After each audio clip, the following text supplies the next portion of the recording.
that has changed my life. I started out, as was indicated by Jack. It's very humble beginnings. I don't know what that dream is that you have.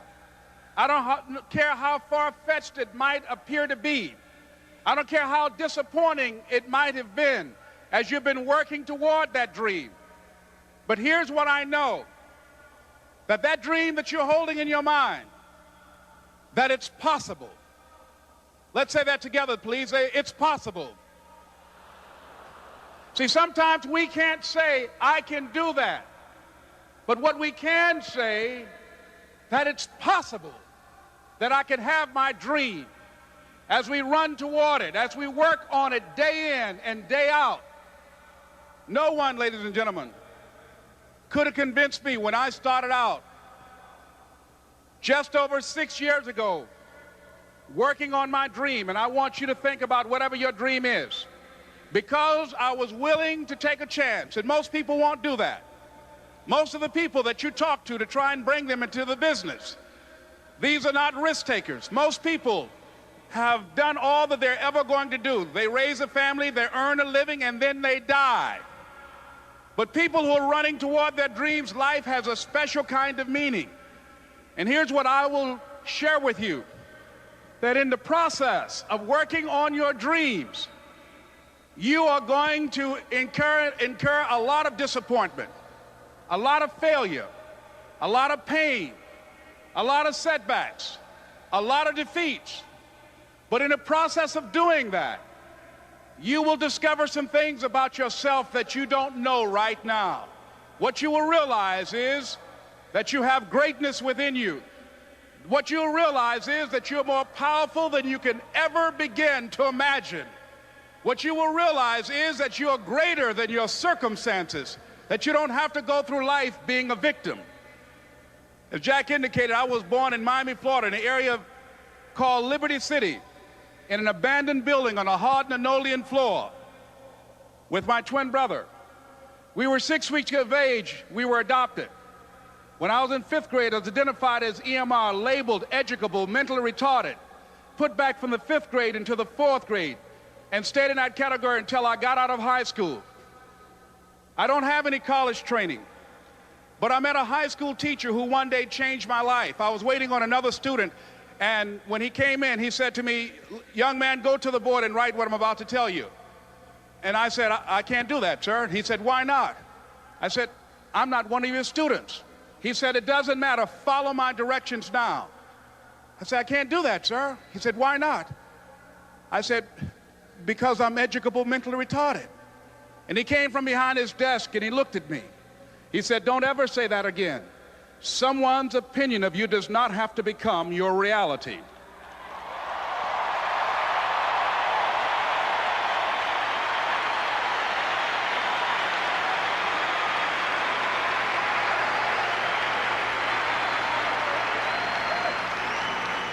And that man, Mr. Leroy Washington, did something for me. He started planting seeds in my mind that enabled me to begin to dream, as Dexter has been doing for you.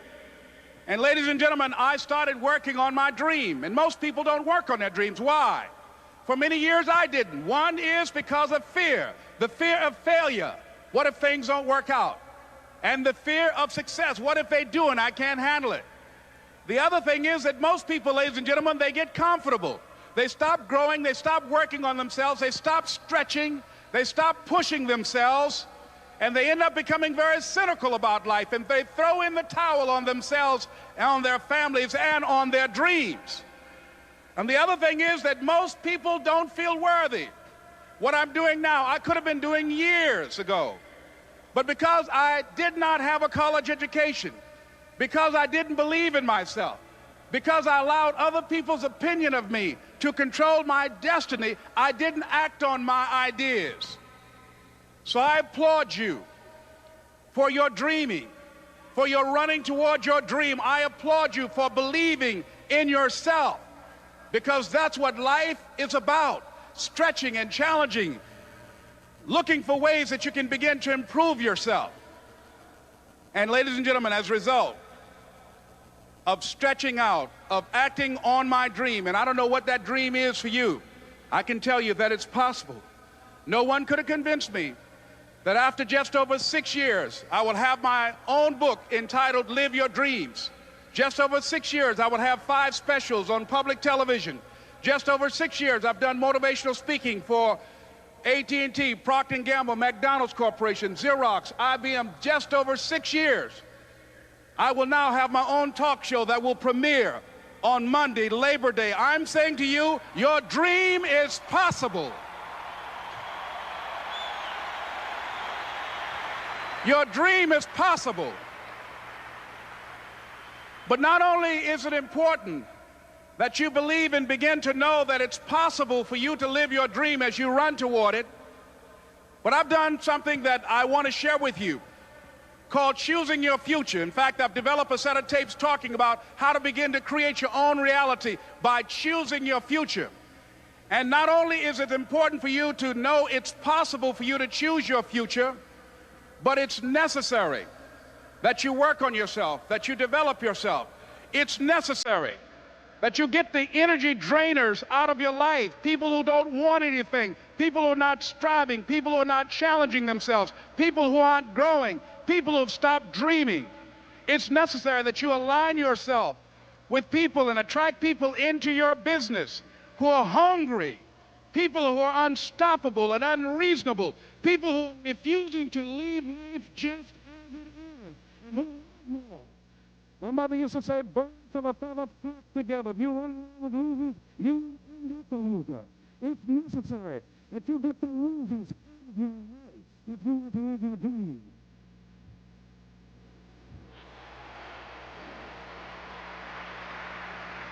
It's necessary to know that everybody won't see it, that everybody won't join you, that everybody won't have the vision. It's necessary to know that a lot of people like to complain, but they don't want to do anything about their situation, that you are an uncommon breed. You know, you have to know within yourself that I can do this. Even if no one else sees it for me, I must see it for myself. That's necessary. It's also, ladies and gentlemen, necessary that you be creative when you're working on your ideas, that you understand the importance of changing up, of readjusting your strategies. Many times we can have a great idea, but if you're not advancing it in the right way and things don't happen, you become discouraged and think the idea doesn't work. No, that's not true. It's necessary that we become creative. I remember when I was in New York walking down the street, and a guy approached me and said, "Hey, mister, can I shine your shoes?" And I said, "No, I'm in a hurry. I don't have time." I kept walking. Someone else said, "Hey, man, your shoes look clutty. May I shine your shoes?" I said, "No, I don't have time. I'm sorry, I'm busy." And I was walking fast, and many people solicited me for my business. And then finally, a young man stepped in front of me, and he said, "Excuse me." And he started counting, 97, 98, 99, 100. He said, "Sir?" I said, "Yes." He said, "Come here, please." I said, "What is it?" He said, "Today is my birthday. And every year, just to thank God for another year of life, the 100th person who passes my shoe shine stand, I offer them a free shoe shine. Would you give me the honors?" I said, "Why, sure." I got up on the shoe shine stand, George, and I sat there, and he shined my shoes diligently. And when I got down, I looked at them, they were sparkling. And I was walking away, and I said, "Thank you." And I stopped, I said, "Excuse me, but how much do you usually charge?" He said, "Only $2. I said, "I tell you what, today's your birthday. Here's $5, keep the change." He said, "Thank you." As I was walking away, looking in the opposite direction at other people coming, he started counting again. 97, 98, 99, 100.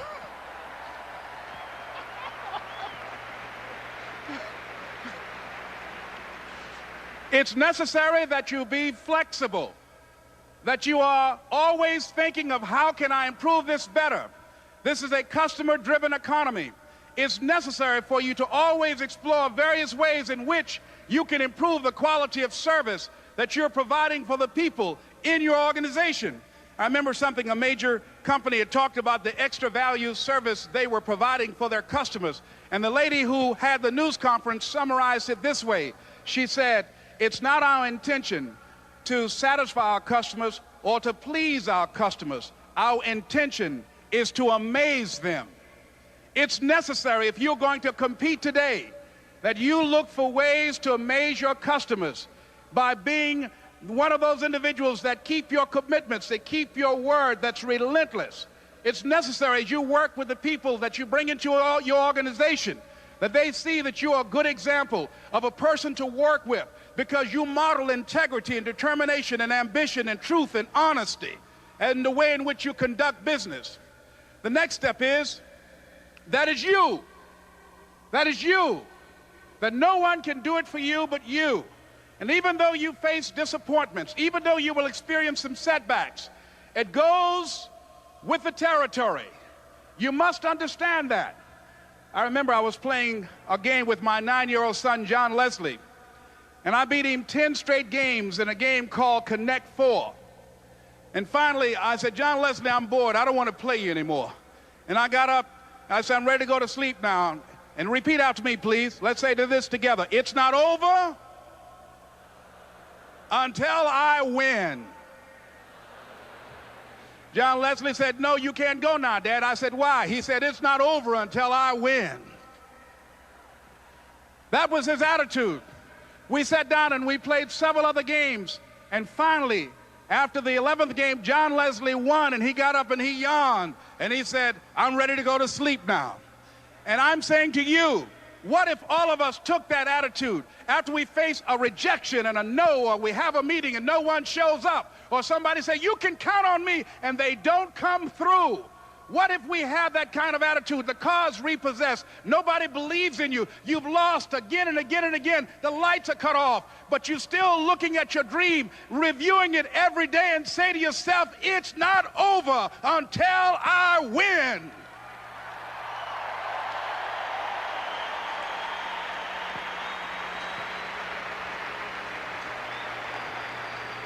Life will yield to you. Now here's the next step. Repeat after me, please. It's possible. I can live my dream. It's necessary. I work on myself. Surround myself with winners. Become creative. It's me. I've got to make it happen. It's not over until I win.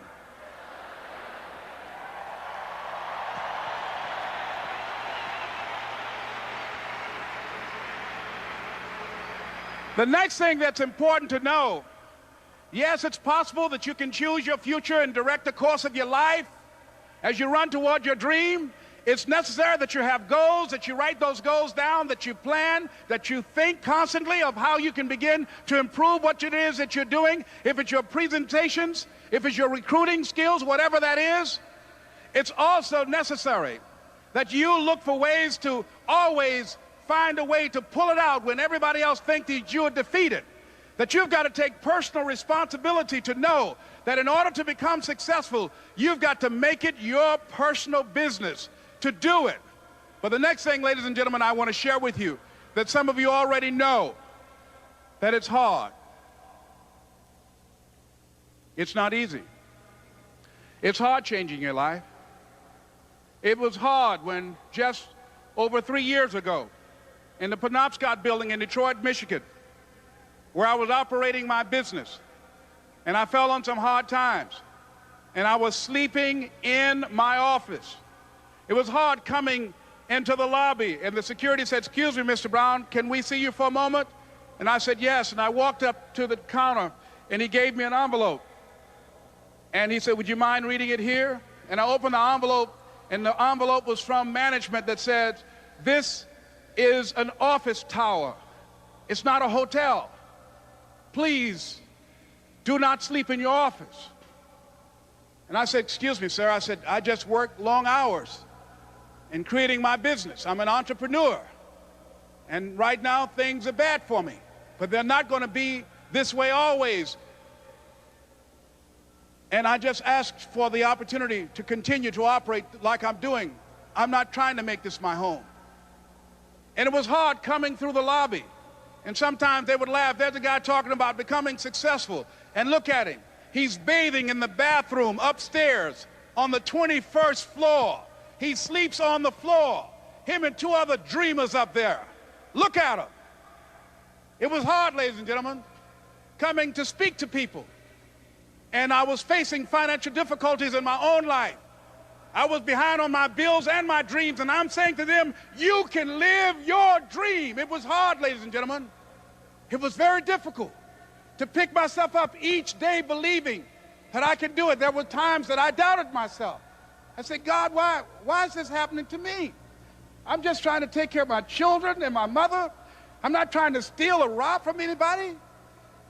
Why did this have to happen to me? It was very hard. And here's what I want to say to you. For those of you that have experienced some hardships, don't give up on your dream. No one could have convinced me by holding on, by continuing to push forward, by continuing to run toward my dream, that one day I would have my own talk show. It's a long shot, ladies and gentlemen, from Liberty City, an abandoned building on a floor, never knowing my mother or father. It's a long shot. Being here with you today in this dome in Atlanta, it's a long shot. No college training, labeled educable, mentally retarded, but I kept running toward my dream.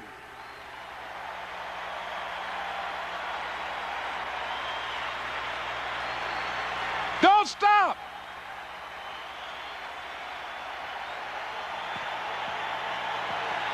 Don't stop.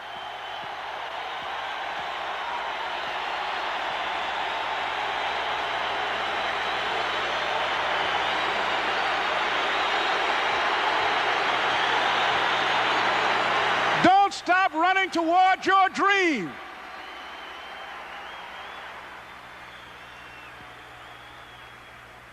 It's very important as you hold on to that dream. There are moments when you're going to doubt yourself. There are rough times are going to come, but they have not come to stay. They have come to pass. It's very important for you to know that. Don't say I'm having a bad day. Say I'm having a character building day.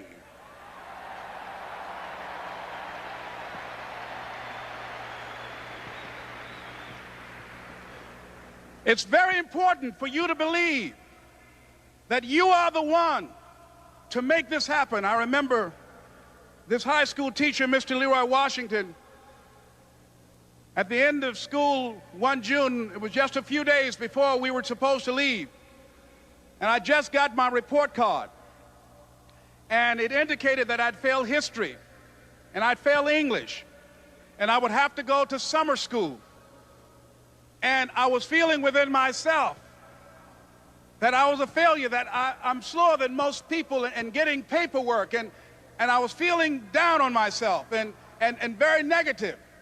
And Mr. Washington was giving a speech to the graduating seniors, and I was in 11th grade. And even though I wasn't supposed to be in there, I went in there because the speech he was giving, that speech was for me. And as he talked, my heart began to beat fast. Tears began to run down my eyes, and I was in the back just listening to him because he said, and he was a very dramatic man. I still talk to him to this day.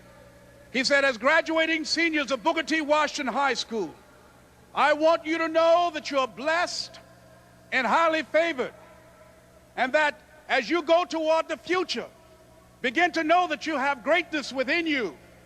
And if just one of you here begin to envision yourselves as being blessed and highly favored to reach your goals, if just one of you capture the essence of what that means, that you have greatness within you and a responsibility to manifest that greatness, that you can make your parents proud, you can make your school proud, you can touch millions of people's lives, and the world will never be the same again because you came this way. And the students gave him a rousing standing ovation. And as he left the auditorium, I ran down the steps and I caught him in the parking lot. I said, Mr. Washington? He said, yes. I said, do you remember me, sir? He said, no. I said, my name is Leslie Brown. My mother, she works in the cafeteria here. I'm one of the twins, Leslie and Wesley. I said, Mr. Washington, but you know, I got these big dreams. You know, I like talking to people. I love people. I said, I want to work with people, and I got this dream of buying my mama a home. Could I do that, Mr. Washington? He said, it's possible, Mr. Brown. And as he walked away, I called him again. I said, Mr. Washington? He said, what do you want now? I said, I'm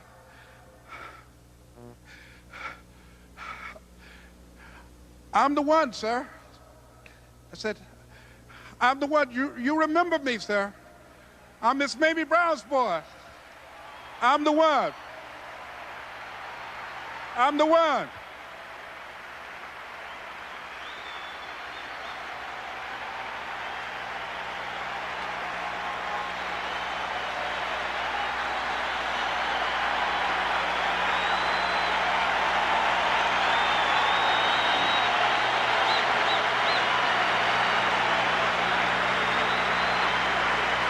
And you must feel that that's why you're here, because you are the one. And I remember when PBS first played one of my specials called You Deserve, one Sunday afternoon in Miami, Florida. I had some friends call him to tell him to tune in. And he watched the program. He called me in Detroit, and I answered the phone. I said, hello. He said, may I speak to Les Brown, please? I said, who's calling? He said, you know who this is. I said, oh, Mr. Washington, it's you. He said, you were the one, weren't you? I said, yes, sir. He said, and you were so crazy. I said, I know, but I'm rich now.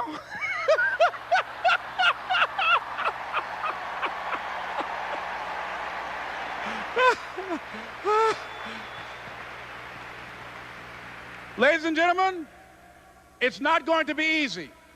It was hard laying on the floor of the Penobscot building, looking out of the window, daydreaming, saying, Les, can you do this? Can you make this happen? I used to listen to tapes day in and day out about See You at the Top, my great friend Zig and Dennis Waitley and different other motivational speakers and Dr. Norman Vincent Peale. And Dexter saying, don't let nobody steal your dream. I used to ask myself, can I do this? And something said within me, you're the one. You're the one. And let me tell you something, ladies and gentlemen.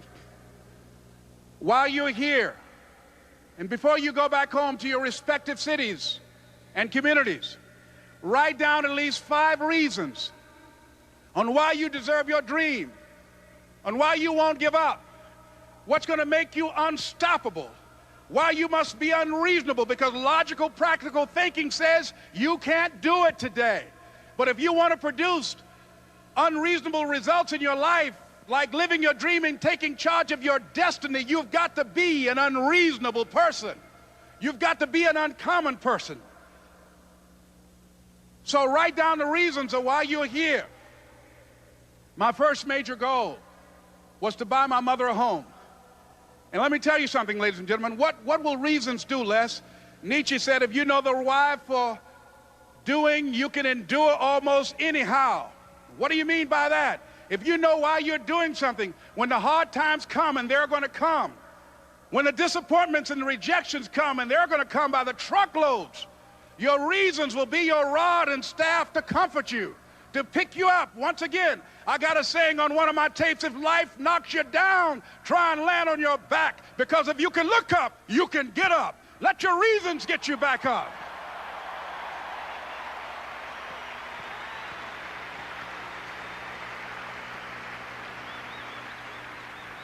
I remember when I bought the home for my mother, and she came out of the car. When I opened the door, I said, Mom, I think I know these people in this house. That was my first major goal. And then I couldn't conceal it anymore. I said, Mom, I got this for you. And as she went from room to room, looking at the house and saying, thank you, Jesus. Thank you, Lord. No one ever could have convinced me that this could have happened to me. And she looked at me and she said, Leslie, and you caused me so much problems as a boy. You were always into stuff. She said, no one could have convinced me that day when I walked in that house and this lady was holding you and your brother. And she said, ma'am, I want you to promise me 2 things. And she said, what is it? She says, 1, promise me that you won't separate them. She said, I want them raised together. I want them to know each other. I got pregnant while my husband was away in the war, and I can't keep them. Promise me that you won't separate them. She said, I promise I won't. I've never had children. I promise I won't separate them.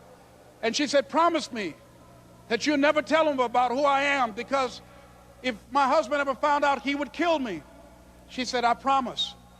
And she said that she gave them to us, and she kind of cried, and she was walking out the door, and she looked at my adopted mother. She said, remember, don't you separate them. She said, I swear to God, I won't. I won't separate them. I'll keep them together.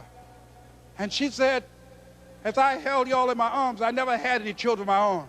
I didn't know how I was going to do it, but I knew with the help of God, I will do it.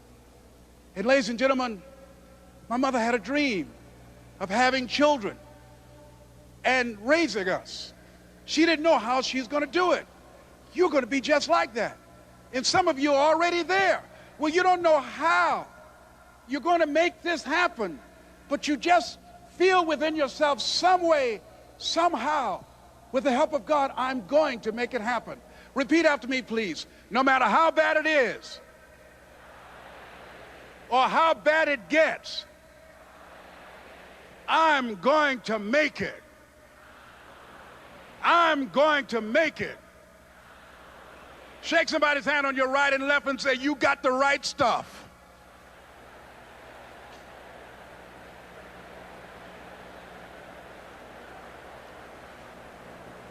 So yes, it's possible for you to live your dream. It's necessary that you associate with winners, that you work your system, that you are relentless, that you never give up. It's you. You've got to take personal responsibility. You've got to make it your personal business to make it happen. And you've got to resolve within yourself that I can do this, that it's hard, but you've got to say, I'm the one. I'm the one to make this happen. I'm the one to become successful in this business. As you work to help other people to become successful, that feeds your success. But you know it's going to be hard, but find out what will make it worth it for you. I told Mr. Washington I wanted to become a disc jockey. Someone asked me to tell this story. And he said, Les Brown, he said, if you want to do anything worthwhile in life, you've got to be hungry. And so I started working to develop myself. He said, I want you to practice every day being a disc jockey. I said, but I don't have any job now. He said, it doesn't matter. He said that it's better to be prepared for an opportunity and not have one than to have an opportunity and not be prepared. So every day I was working to develop myself. And that's what you must do. And as I was working to develop myself, I applied for a job as a disc jockey, WMBM on Miami Beach. I went to a guy named Milton Butterball. I said, how you doing, Mr. Butterball? I'd like to get a job as a disc jockey. He looked at me, he said, you have any broadcast background? I said, no, sir, I don't. You have any journalism background? I said, no, sir, I don't. He said, we don't have any jobs available. I said, yes, sir. I went back to Mr. Washington and I told him. He said, don't take it personally. He said, most people are so negative, they will have to say no 7 times before they say yes. He said, go back again. So I went back again. I said, how you doing, Mr. Butterball? My name is Les Brown. He said, I know what your name is. What do you want? I said, I'd like to know whether or not you have any jobs as a disc jockey, sir. He said, didn't I just tell you yesterday we didn't have any jobs? I said, yes, sir, but I know whether or not somebody got laid off or somebody was fired, sir. He said, no one was laid off or fired. Now get on out of here. I came back the next day. Hello, Mr. Butterball, how are you? He said, fine, what do you want now? I said, I'd like to know whether or not you got any jobs, sir. Didn't I tell you the last 2 days we didn't have any jobs? I said, yes, sir, but I don't know whether or not somebody got sick or somebody died, sir. He said, no one got sick or died. Now don't come back here and throw me out again. I came back the next day like I was seeing him for the first time. I said, hello, Mr. Butterball, how are you? He looked at me with rage. He said, go get me some coffee. I said, yes, sir.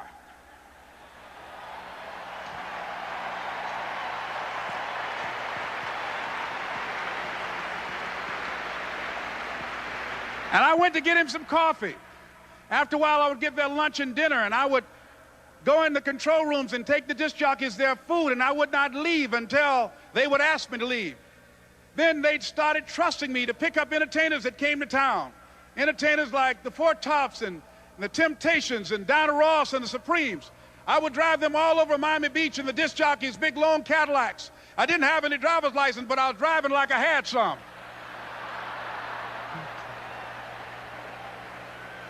And one day, one Saturday afternoon, while I was at the radio station, a guy named Rock was drinking while he was on the air.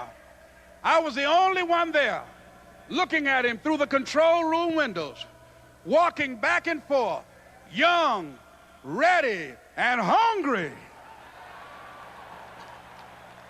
I was saying, drink, Rock, drink. Drink, Rock. I'd have gone to get him some more if he'd asked me to. Pretty soon the phone rang, and it was the general manager. And I answered the phone. I said, hello? He said, Les, this is Mr. Klein. I said, I know. He said, Rock can't finish his program. I said, I know. He said, would you call one of the other DJs in? I said, yes, sir. I hung the phone up. I said, now he must think I'm crazy. I called my mom and my girlfriend, Cassandra. I said, y'all turn up the radio and come out on the front porch. I'm about to come on the air.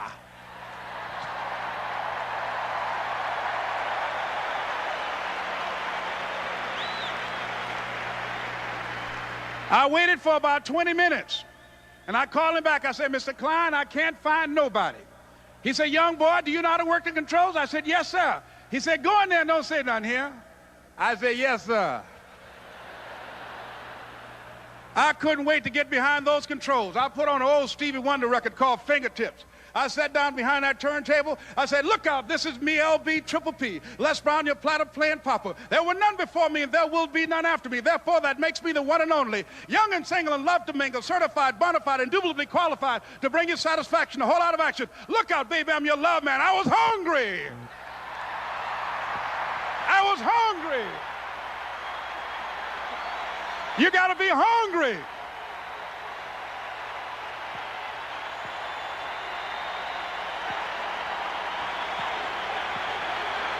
You got to be hungry.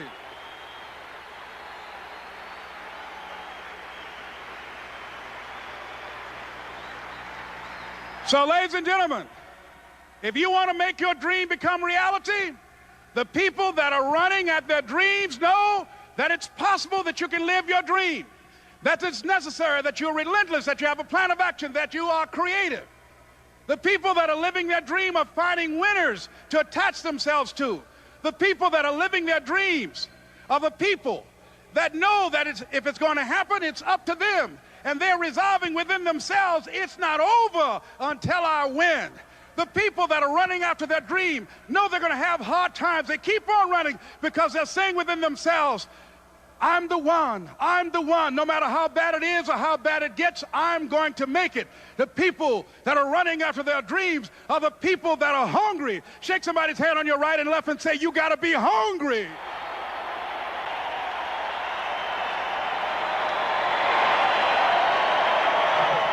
And as you run towards your dream, I want to dedicate this to you that I love very much. I want to thank Dexter and all of you. It's something that I'm known by.